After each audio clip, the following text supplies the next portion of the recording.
Thank you very much for joining me, and of course thank you to everyone out there that is still taking their seats. Please continue to file in as we start our conversation here. So it's our second panel of the day. Everyone is a little bit more wide awake here, and we have more things to talk about. The topic ostensibly, which could be pretty varied, is going to be, I think, the most recent information that's been sort of released by the World Health Organization, acknowledging a gaming disorder, which I think as a term is pretty general. So I think maybe we can go ahead and start by discussing that with Kevin. Obviously it was pretty big news when that announcement came out. What was your kind of take on that as a moment for esports? I mean, I think that anybody that's been around gaming and played games is, not really surprised by it. I think it was a long time coming. And I mean, I understand that it's important for esports in the long run, and I certainly I can see how it can put a lot of pressures and strains on esports, especially various countries where gaming disorder is taken particularly seriously by those governments. But generally, I mean, I think esports has the potential to have a really positive effect on gaming disorder, especially from the perspective that I think esports are aspirational. So I think that there's a difference between the way somebody plays a normal game and the way they play esports. So an esports player is looking up to players, and an esports player has goals. And so I think that especially from teams and publishers, there's an opportunity to set really positive examples for young gamers, especially in the way that teams manage their players. You see a lot of teams in the US. I think Overwatch League is a really good example of this, starting to put starting to take player health and wellness really seriously, limiting the amount of time gamers play. Philadelphia Fusion has a live-in head chef that makes sure the players on the team eat really healthy, and also carefully monitor the amount of time they spend gaming. So yeah, I mean, gamers look up to esports players. They're their role models. So I think esports has a potential to really positively affect how we understand and how players understand their interaction with the games and sports. All right, Jason, maybe you can speak for everyone who is not, maybe fully appraised of this situation. What is your understanding of this, recent announcement of gaming disorder being sort of titled that way? What is your perspective on that? Well, I mean, coming from an esports background, I find that esports is very structured, and so players who go through the esports scene and are constantly training and practicing, like Kevin said, they've got nutritionists, they've got chefs, they've got coaches, they've got managers who keep them all in line and make sure that you don't fall into a slump of a gaming disorder.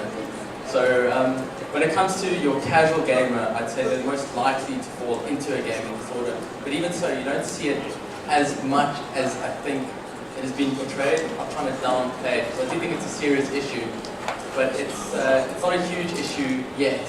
And like you said, with people looking up to esports athletes and seeing the stuff that they do wrong and the stuff that they do correctly, you can definitely use the structure and the role models. I mean, everyone who's into gaming has got an esports role model who they want to be like.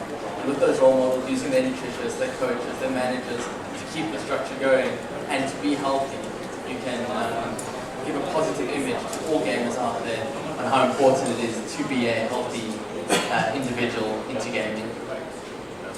All right, now, Colin, maybe a more overt question to you. Recently, in previous meetings, we've had themes that focus on protecting players. And obviously, if gaming disorder is out there, then that's something that I think people and parents and companies, teams are very well aware of. So maybe you can speak towards your interaction with the concept of the gaming disorder and how it relates to this eSports Federation. Right. Thank you very much. Well, for a start, it's actually, one has to commend WHO for actually having taken the initiative in doing that before.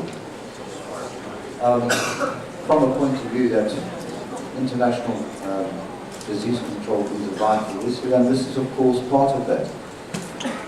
But when you're looking at the disorder itself, I mean, WHO has made it quite clear in its report that in fact this only really affects a very small minority of players. That of course doesn't make it any less of a problem, because for the people concerned it is a greater problem. It will affect every aspect of their lives. It will affect how they hold down a job, it will help affect their social interaction. And these can be quite worrying when aspects like that are affected. So from an IESF point of view, this is something that is of great concern. Even though, generally speaking, it would appear to be more the recreational gamer that is affected than the esports player himself or herself, who is subject to more control and discipline, as opposed to the gamer who's let loose at home with less control and is able to fall into the disorder due to the fact that they might already have an addictive personality. So, from an IESF point of view, we're looking at ensuring that the message gets up very clear to all concerned, how to actually deal with this as an issue. And that would be starting at family level. Families have to actually take responsibility.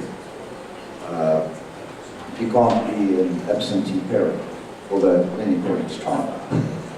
But the children who do best in life are those who have a very involved family structure. And that's not only true for esports, it's true for any sport. You do have the people who make it in spite of the background, but they are the rare exception rather than the general rule. Then of course it's to get that message out to the schools, to the universities, to the different clubs, as well as to the different organizations that in fact run these sports or gaming for profit.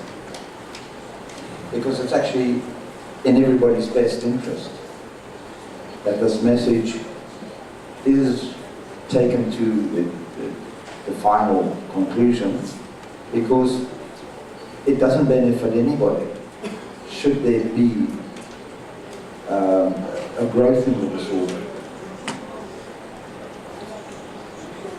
Okay, just to kind of clarify things, what you mentioned is very important, that even in its release, its statement on gaming disorder, the World Health Organization specifies that it only affects a very small number of gamers. But I think that when it comes to the perception of esports as a larger concept, being a part of bigger events like the Olympics, most recently Asian Games, when you have a concept associated with it like gaming disorder, that starts to set off a few red flags in people's heads. So maybe just to open this up to the entire panel, what are some of the differences or contrasts between the concept of gaming disorder and what the average esports professional would experience? Or do you think that there is overlap?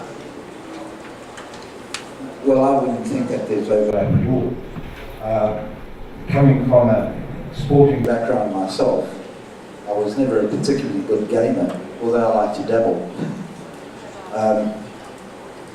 coming from a sporting background, he would easily spend 5-6 hours a day anyway training.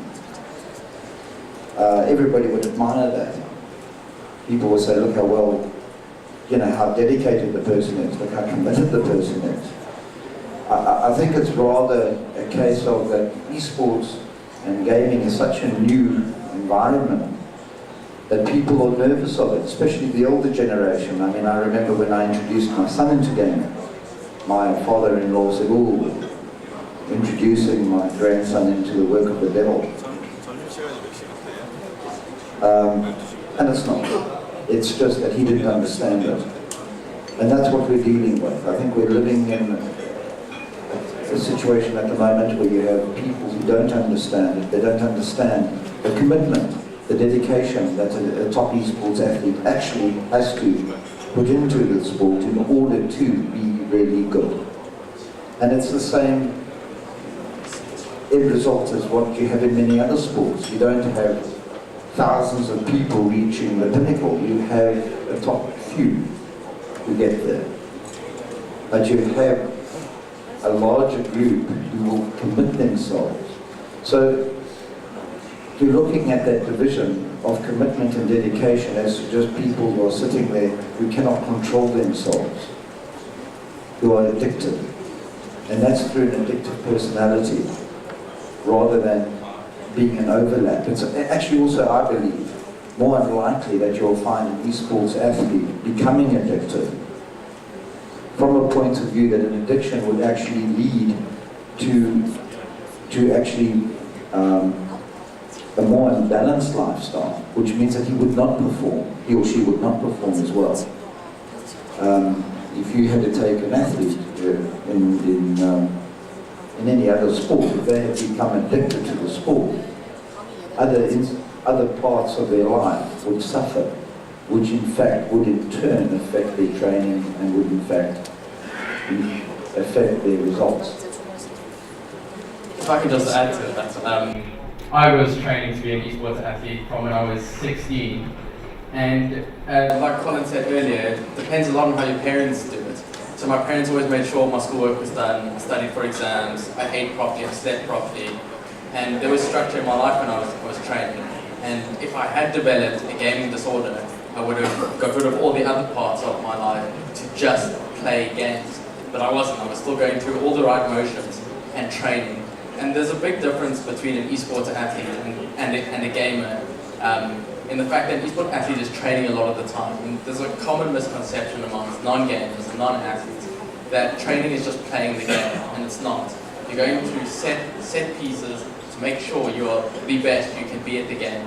And it's not always fun, and just like any other sport, you do a lot of training to play the match and do your best, and that's where the excitement of being an athlete comes in.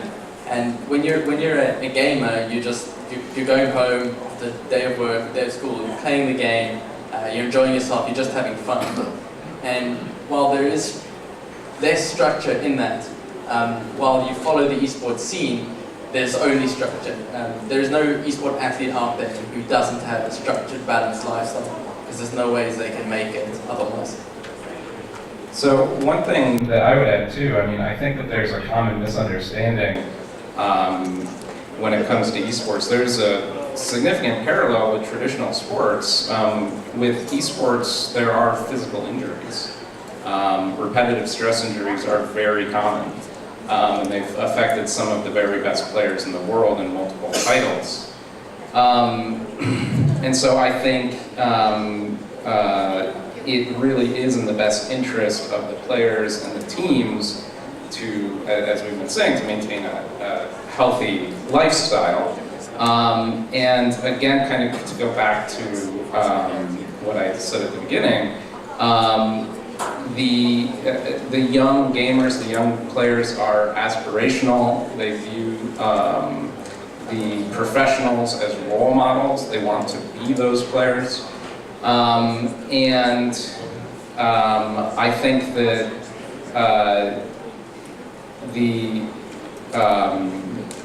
healthy lifestyle that we've been talking about, the importance of avoiding injuries, especially repetitive stress injuries, those are made really apparent to young players. I think young players know that if they play too much, they will get injured, that they won't be able to play anymore, that they won't be able to play the sport that they love, the game that they love.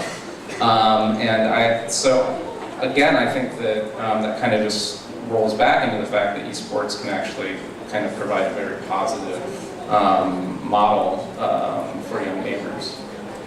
Okay, so how do you do that? This is kind of the next step. Now that there is this gaming disorder classified out there by the World Health Organization, and it certainly does relate to esports. At least there's some common, topics between them, playing lots of games. How do you then use esports to positively change people's attitude towards gaming if this announcement has changed their attitude towards gaming to be more negative because it has the potential to lead to this disorder?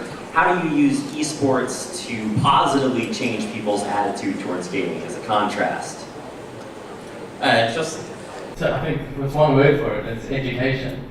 So, I mean, we saw it with the Chinese Taipei speak earlier. They're going into the schools, they're explaining it, they're teaching people how to be safe while they compete in esports. We do it in Mindsport South Africa. We talk to schools, talk to teachers, talk to parents, and make it apparent what the issues are and how you can prevent them. And so I think at the end of the day, it really just does come down to education.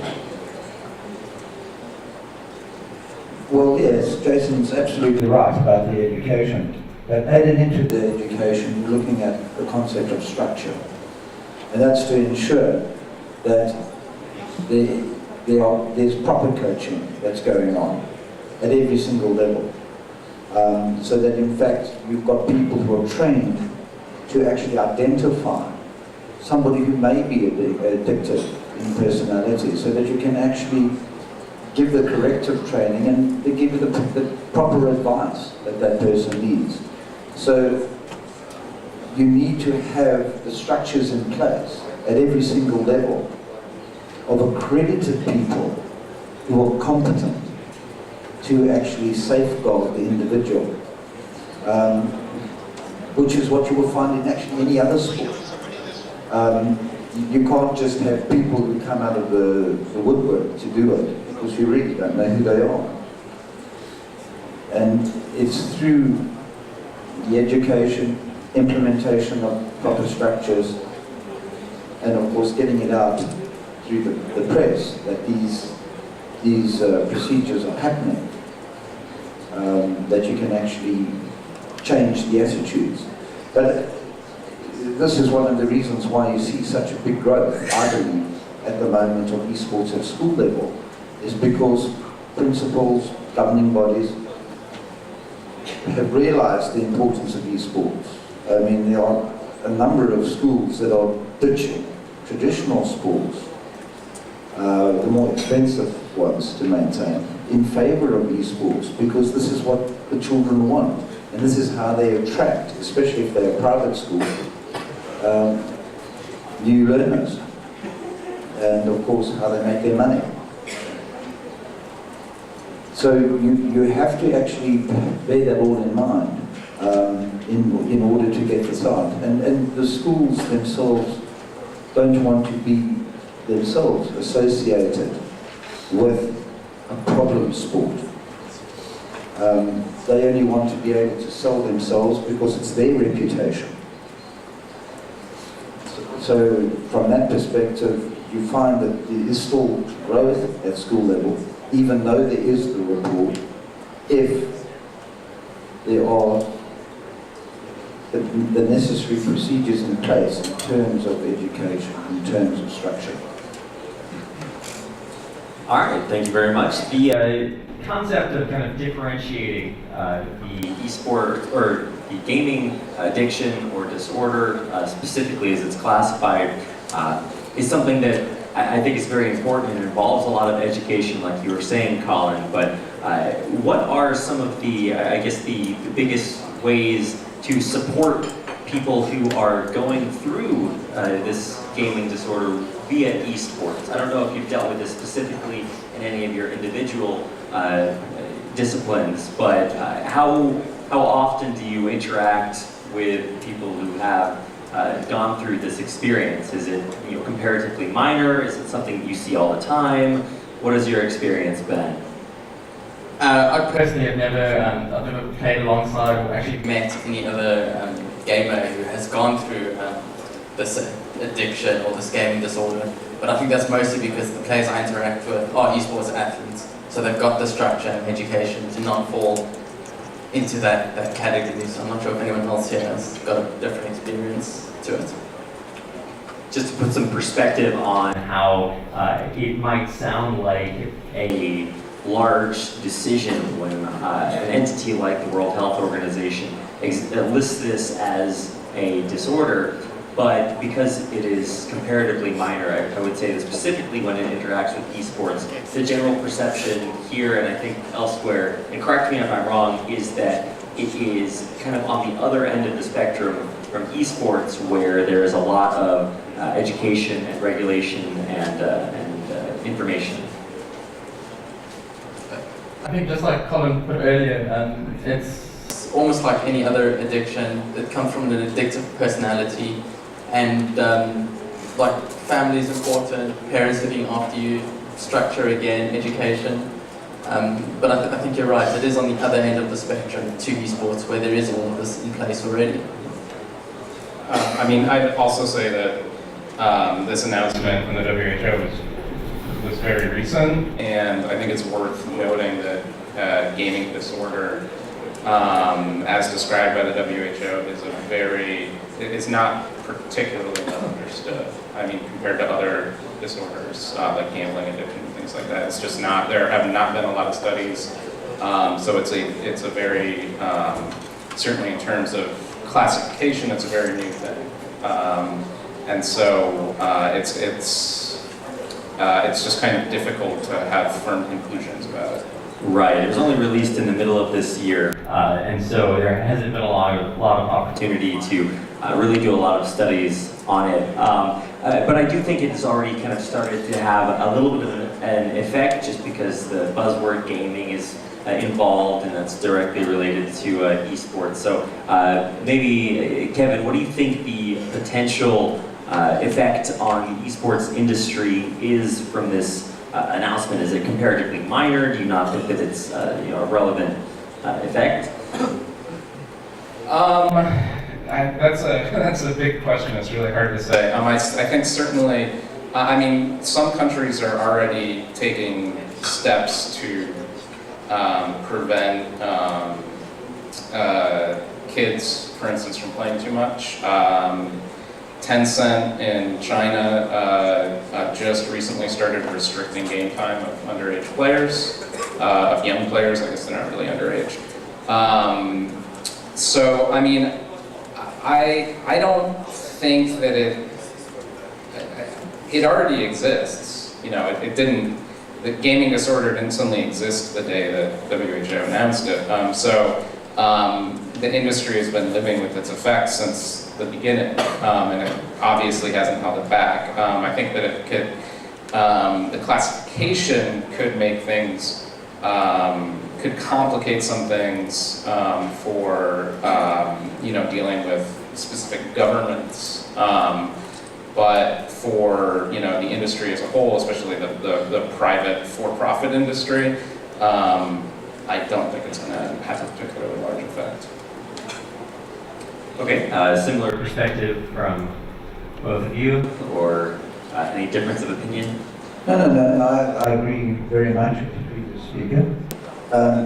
I do feel that really where you're going to find a lot of difficulties arising out of the report is largely from people who are actually opposed to esports and gaming anyway. This becomes a bit of their battle cry. Oh, look, it's addictive. But I mean, with every passing year, I think there's fewer and fewer of those people. It's natural selection. The other problem is, of course, sponsors, because they will look at it and say, well, there is a problem with addiction. But then sponsors have a way of dealing with all of these issues anyway through contracts in terms of ethical clauses. So they might just put it in there. But generally speaking, it is something that is relatively small. WHO themselves admit that.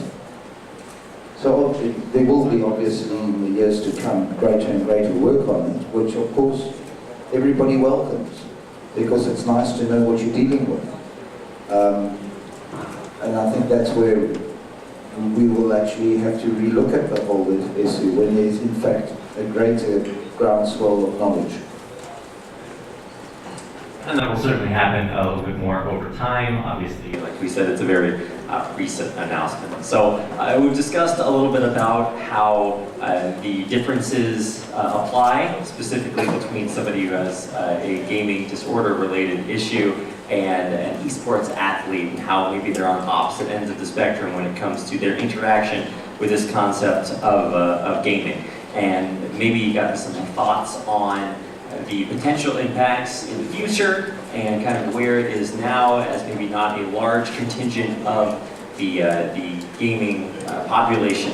So I think now that we have a better understanding of all of this, I'd like to go ahead and maybe open it up to some questions, just as a reminder to everybody. Hopefully you've been thinking about some questions to ask about this topic to our panelists. So if there are any questions out there, I'd like to go ahead and maybe start looking for a few of those to get some extra interaction here in the audience. So if you do have a question, please raise your hand, and we might start to work towards that here in a moment. But I just want to also say that when it comes to this classification, like we said, it has been an issue before this classification, and so it's something that I'm sure will have been a part of the lives of our of either people who then become esports athletes or people who are running national federations. This is something that's going to be out there, maybe on the fringes, but will be something that they experience. So if there are questions out there, if you've been thinking about these things, then go ahead and raise your hand. I believe we have one right here. 안녕하십니까. 저는 멕시코 e스포츠 회장입니다. 저는 정통 스포츠 양궁에서 한 약 40년 동안 몸을 담고 있었습니다. 이제 처음으로 이제 e스포츠에 발을 들여서 e스포츠 회의도 참석해보고 대회도 참석해보는데, 우리 전통 스포츠에서는 선수들이 많은 훈련歴이 시간을 보내면서 훈련을 하는 그런 플레이라고 그러는데, e스포츠에서는 애들이 게임을 하게 되면 게임 중독이라고 그러거든요. 그게 아까 우리 이야기하듯이 선수들의 교육을 통해서 발전시켜 변화시킬 수 있다고 그러는데, 제가 생각하기는 이 협회, 세계연맹에서 매뉴얼이 있어야 될 것 같아요. 교육 매뉴얼, 선수들을 어떻게 지도한다든가, 지도자들을 어떻게 지도한다든가, 이런 매뉴얼이 없으면은 다음에 이제 문제가 정말 질병이 생길 수 있는 거죠. 정말 지금 현재는 제가 이제 전통 스포츠를 했기 때문에 전통 스포츠의 문제를 잠깐 말씀드리겠습니다. 전통 스포츠의 문제가 지금 많은 젊은 애들이 운동을 안 하려고 합니다. 지금 멕시코만 봐도 다른 모든 종목에서 선수들이 숫자가 줄어들고 있습니다. 그래서 멕시코 정부에서도 이걸 어떻게 하면은 젊은 애들한테 스포츠로서, e스포츠로서 좀 많은 건전한 스포츠로서 발전시킬 수 있을까 싶어서 e스포츠에 대한 집중적인 관심을 받고 있는데, 이런 질병 문제가 나타난다는 것은 또 큰 문제죠. 그래서 어떻게 건전한 e스포츠를 만들 수 있는 세계연맹의 방안이 있는지 한번 듣고 싶습니다. All right, that's a great question. Also, to kind of add to that, as this relates to gaming or esports federations, a lot of which are represented here, basically, is there anything happening to deal with that on a federation level when it comes to acceptance by further government organizations? Well, certainly. Thank you very much. That's a very good question. And that's one of the reasons, in fact, why IESF is so committed, and thanks to the City of Busan for its support, to the R&D Center that's busy establishing. It's through that these courses will come out and that the necessary documents will come out that will be able to be distributed to all the national federations to actually support this opinion. And I concur with you exactly. In a traditional sport, it's dedication. In eSports, it's seen as an addiction, and it's largely due to the dwindling numbers of people participating in traditional sports. I myself have experienced that, where the president of Shooting South Africa has always said, it's your fault. It's your fault I have less members, because everybody now is sitting on a couch playing computer games. And they don't see what's actually wrong with the way that they are doing things. So, yes, we will be getting out information, hopefully, in the near future, and we are absolutely committed to all our member federations to help them deal with this problem in their home countries. All right, thank you very much for your question. Let me look around and see if we have any other hands. One right here, and you have a microphone. Okay, hello again, Felipe from Costa Rica. So when the announcement from the World Health Organization came about, there was a lot an outrage and outcry from different esports organizations, and different organizations took a different approach to it. Some just ran to hide it under the rug and just keep business as usual, trying to hide it as much as possible. Others just were very vocal about it, saying how it was wrong, how they didn't consider a bunch of things about the industry. But I think instead of being an attack, or it's an opportunity for us as national federations, as an international federation as well, since we're in a unique position to actually regulate these things and to use it as an argument dealing with governments and with publishers as well, saying, well, look, this is happening, and the organization in each country, which is actually capable of establishing and enforcing regulations, is a national federation. So this is even more of a reason to support the creation and regulation from national federations. So I think instead of it being a menace, it's going to be actually something we can use to solidify the necessity and positions of national federations. So I want to hear your input on that. It actually could help us instead of hurting us. I mean, again, I kind of think, and Jason also touched on this, that I think esports are on the opposite end of the spectrum. That esports, to succeed in esports, requires structure, requires a healthy lifestyle, and I absolutely think that that this should be taken as an opportunity for education.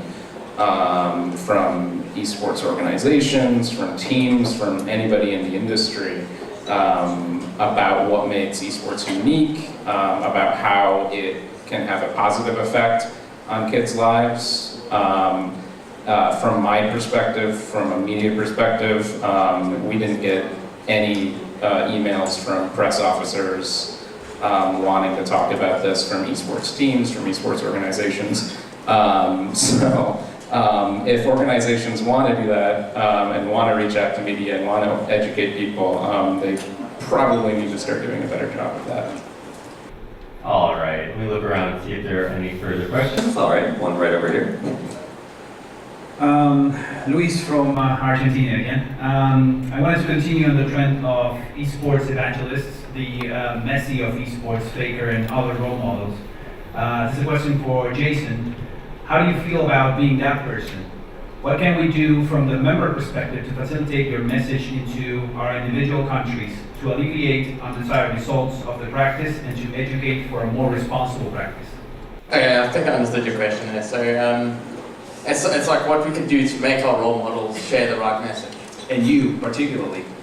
I think it's important that as an esports athlete, especially if you're in the spotlight like Faker and other professionals, that you send the right message. You don't like go at the end of an esports event, get hammered, do stupid stuff like once you've won a tournament, but rather to portray the right message of using what you have and the potential to actually educate other gamers, to make them realize what is needed to become a professional. It's not just the celebrity lifestyle, let's call it, but rather the structure, the training, the discipline to get yourself to that stand. And even looking at this, the IESF tournament just last week, you see a lot of the players before their matches, they're getting in the zone, they're meditating, they're analysing their opponents. And all of that stuff is a key part. It's not just you get on the stage, you win, and you go and have a great party afterwards. There's all this dedication and training that is in that. And I think all athletes should take it upon themselves to send the right message across so that younger children, because gaming is getting involved at a younger and younger age every year, to send the right message, to also send the right message to parents so they know that their child is not getting into this thing that could become an addiction, but rather that they're getting into an e-sport that has got structured development, training, all of that. So would you say that from the traditional perspective, the tables have turned? The children are teaching the parents, right? In a way? Yes, I would agree with that. Children are teaching their parents. I taught my parents what esports was. At first it was just a game.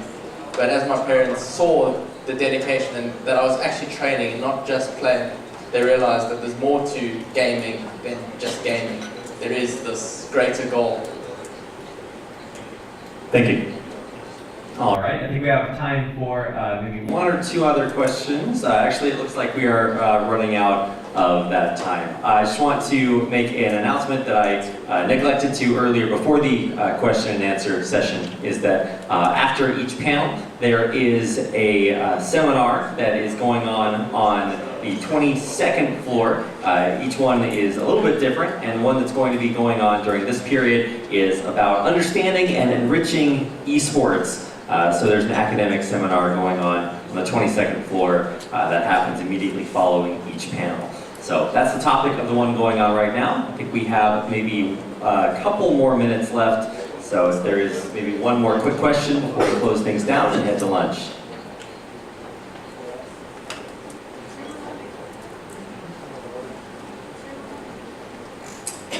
All right, I think I saw one. Okay, right behind the pillar over there. Sorry, it's kind of hard for me to catch you way back there. Okay, it's Bowman again from Macedonia. Just to keep the roll going with the questions. Because the World Health Organization has made this conclusion, and as you know, also sugar is addictive, and so is gaming now is addictive. Who cares about it actually? Should the Ministry of Health be the one telling people that gaming is addictive like they're doing for all the other addictions? Or should we as eSport federations or eSport commissions and bodies take care of the issue? Should we just tell them, look, do this, how to do it, or should we just let them do it by themselves? Well, I think that's where the responsibility of IESF and its member national federations comes in. At the end of the day, the WHO report has given us a huge opportunity to make ourselves even more relevant to society and to the government. No organisation actually wants to see government have to get involved in regulations from a point of view that they mess it up. Chances are that we'd actually be able to give them a better understanding of the problem than what they would do through endless amounts of commissions and wasted taxes. So I think this is an opportunity for every national federation to actually take with the governments in order to actually make governments aware that the national federations and even the IESF are aware of social problems and put people first. All right, I think that is about all the time that we have. Or we have some extra minutes, as I'm being informed of. I never know how long these questions are going to take, so thank you very much for your answers and your questions. Do we have any further questions when it comes to relating to the World Health Organization's categorization of gaming disorder or any of our previous discussion of that? If you have any questions for any of our panelists, I think now is the time. All right, looks like that is going to do it for our question and answer time here. I just want to thank all of our panelists for their time and discussion, so please give them a round of applause as they exit the stage. Also, thank you to the translators. You did really good work there. Thank you very much.